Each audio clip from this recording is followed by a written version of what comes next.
All right, so I have attached the tank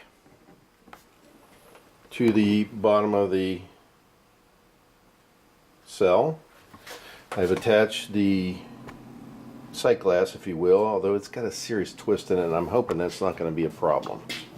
Probably will be, but I'm hoping. Okay, so what I'm going to do is I'm going to fill the tank and see if I get water out of this top connection where my gas line would go, which is this line.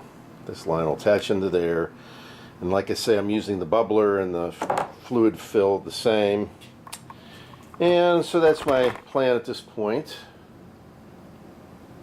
And I'm just going to do that with regular water first, because I've decided to, instead of using sodium citrate like I did last time, which is really pretty safe, I am going to go with the potassium hydroxide,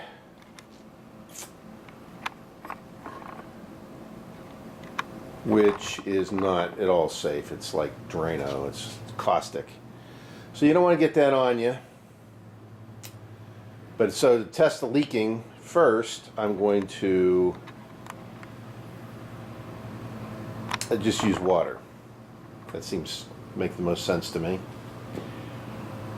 And I want to make sure the cell itself between the plates is not leaking, that the gaskets are firmly set, but also that the lines are not leaking. And then once I establish all that leakage is fine,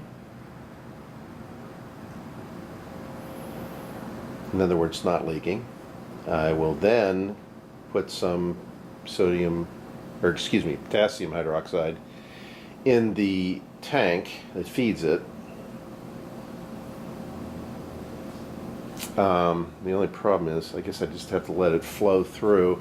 But I thought about what I did before, and what I might do this time is, once I add the potassium hydroxide, I'll also add some red dye, so that, and then watch for the fluid that's coming out, that opening I showed you for the gas, watch for it to turn red. And once it's red, I'll know that the potassium hydroxide electrolyte is through the cell, and I've bled off the water into my bucket. That's the plan.